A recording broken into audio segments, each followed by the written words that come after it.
Comment représenter le plan de ferraillage de la longrine après avoir trouvé le nombre des barres en travers, mais aussi le nombre des barres aux appuis?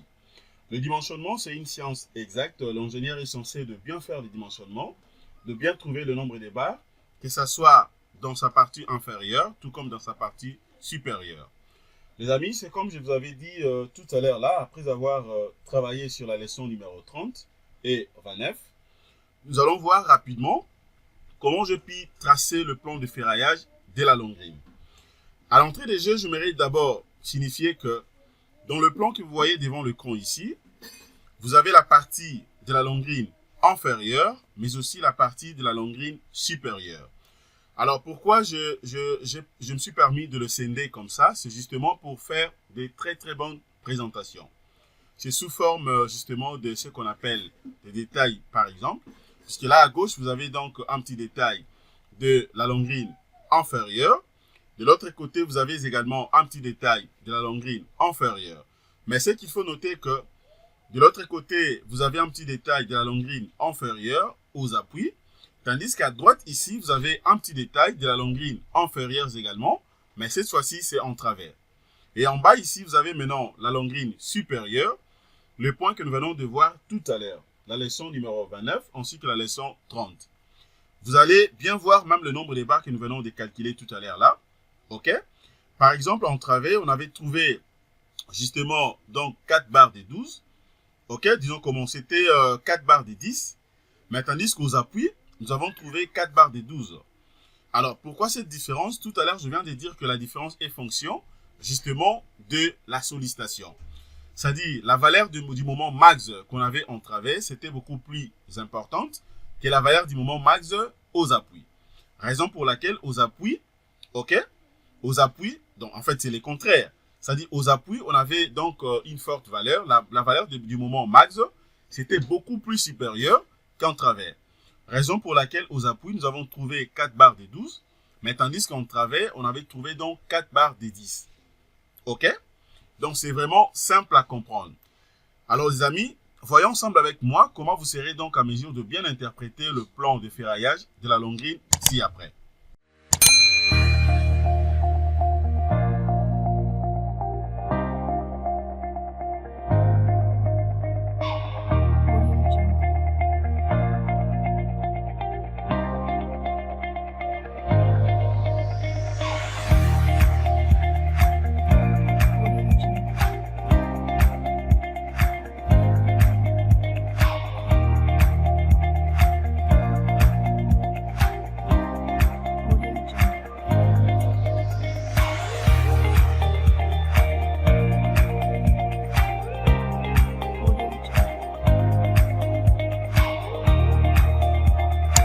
Après avoir dimensionné les éléments porteurs, que ce soit le poteau, la colonne, la poutre, voire même la longrine, comme le cas précis ici, l'ingénieur est censé de bien faire l'interprétation.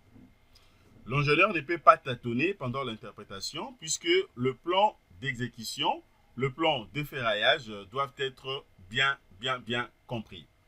Et donc les amis, comme je l'ai dit tout à l'heure dans mon introduction, nous allons donc continuer nos séries de formations. Nous sommes en train d'enchaîner le chapitre 4 sur la fondation.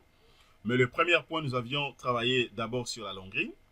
Étant donné que nous venons de terminer la partie liée justement à la longrine, je vous ai montré comment vous serez à mesure de trouver le nombre des barres, par exemple aux appuis, en travers, tout comme aussi aux appuis, comme je viens de les dire. Vous avez bien maîtrisé les armatures qu'on a trouvées au niveau de la longrine inférieure, mais aussi au niveau de la longrine supérieure. Maintenant, comment vous serez donc à mesure de bien comprendre le plan de ferraillage que je viens de tracer ici? Alors, d'abord, à l'entrée des jeux, j'aimerais vous rappeler que, généralement, quand je calcule le bâtiment à la main, c'est-à-dire que après avoir calculé, par exemple, ce projet à la main, ok, comme je viens de vous montrer tout à l'heure là, vous avez d'abord la disposition constructive. Nous avons trouvé d'abord la section, ok, à ce qui concerne le bar ou la barre à utiliser. Vous avez également l'espacement, on avait opté pour un espacement de 15 cm concernant bien sûr les armatures en travers. Ok, je peux également vous montrer ici, c'est-à-dire les armatures transversales. Ok, mais seulement il faut comprendre que l'ingénieur est obligé de tracer correctement le plan de ferraillage. Alors, généralement, quand je travaille sur robot structural analysis professionnel, cela n'est pas du tout important puisque robot me donne déjà de plans de ferraillage beaucoup plus clairs. Avec bien sûr des cartouches d'inscription. Alors moi, je peux tout simplement modifier si je vais compléter d'autres informations. Mais là, c'est un projet, c'est un bâtiment R+10 que je suis en train de calculer à la main. Étant donné que je viens de terminer la partie liée justement à la longrine, raison pour laquelle je me suis permis d'aller maintenant sur AutoCAD afin de tracer le plan de ferraillage que vous voyez ici. Ok, c'est le plan de ferraillage justement de la longrine. Ok. Maintenant, comment vous serez à mesure de bien comprendre tout ce que je viens de faire ici? Vous allez comprendre que dans ce plan de ferraillage, c'est subdivisé généralement en deux parties. La première partie, c'est ce qu'on appelle la longrine inférieure et la deuxième partie, c'est la longrine supérieure. Je vais d'abord commencer avec la longrine inférieure. À gauche ici, vous avez la longrine bien sûr avec tous les éléments nécessaires aux appuis. À droite, vous avez la longrine avec tous les éléments nécessaires, bien sûr, en travers. Cela stipule que vous allez comprendre, par exemple, ici, aux appuis, en réalité, j'ai combien de barres? Et donc, aux appuis, ici, j'ai 8 barres de 32. Pour essayer un peu de voir comment on avait parcouru, comment on avait travaillé pour trouver le nombre de barres, allez-y donc regarder sur mes deux chaînes YouTube, Jinkunga Tutoriel et Académie de logiciels d'ingénieurs, le chapitre 4, justement, sur la fondation. Eh bien, vous allez voir comment nous avons procédé jusqu'à trouver le nombre de barres que vous voyez ici dans le plan de ferraillage. Alors, si je vais même compter le nombre de barres des 36 ici, au niveau, bien sûr, aux appuis, bien sûr, eh bien, ça sera donc 1, 2, 3, 4, 5, 6, 7, 8. OK? Alors, tandis que de l'autre côté, j'aurai donc 10 barres de 40. 10 barres de 40. Mais seulement ce qu'il faut comprendre.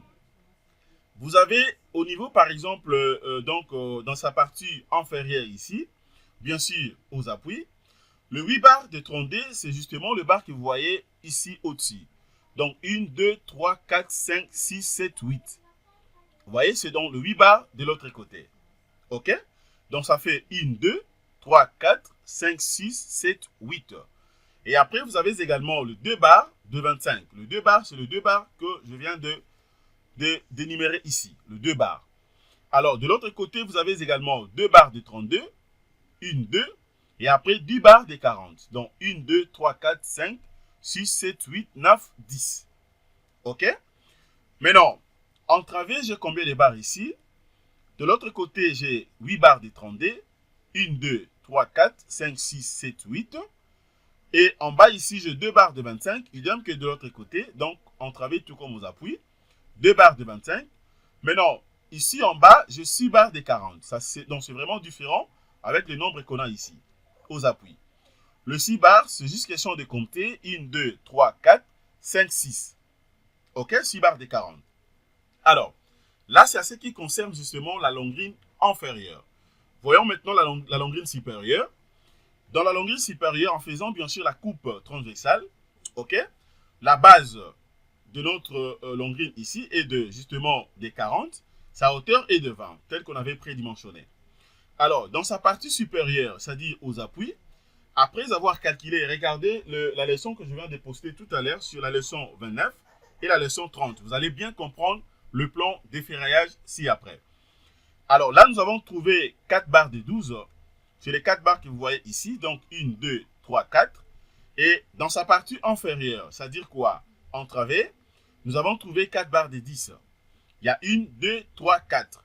À ce qui concerne le nombre, exactement, c'est la même chose. 4 barres en travers et 4 barres aux appuis. Mais seulement que aux appuis, nous avons 4 barres de 12. En travers, 4 barres de 10. OK? Alors, concernant maintenant l'espacement, le bar à utiliser ici pour les cadres, nous avons opté pour le bar de 6 tout au long de 15 cm. C'est-à-dire que ça sera espacé, les cadres seront espacés de 15 cm, 15 cm, 15 cm. OK? Donc, je pense que c'est tellement clair.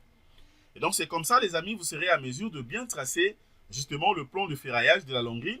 Si vous voulez, donc il y a plusieurs possibilités. Soit vous pouvez les tracer directement sur AutoCAD ou carrément vous pouvez utiliser d'autres logiciels comme Visio par exemple. OK, vous pouvez tracer également là-bas. Ou bien même sur, ça dépend, sur Excel aussi. Ou par exemple sur Word si vous voulez. Mais l'idéal serait de le tracer facilement sur AutoCAD. Et donc, les amis, voilà ce que je voulais vous montrer concernant cette petite formation. Afin d'atterrir, de terminer directement la leçon sur la longrine, eh bien, vous avez bien suivi comment on avait déroulé jusqu'à tel point que nous avons tracé le plan de ferraillage. Nous allons donc continuer le chapitre 4 sur la fondation, afin d'entamer également d'autres éléments très importants. Les amis, merci de votre disponibilité. Abonnez-vous massivement sur nos deux chaînes YouTube, Jinkonga Tutoriel et Académie de logiciels d'ingénieurs. Contactez-moi pour vos projets. Si vous avez des projets, vous cherchez un bureau d'études qui peut travailler avec vous, je suis bel et bien disponible. Et à ce qui concerne aussi des formations, contactez-moi et vous ne serez jamais déçus. Passez une excellente journée les amis. Au revoir.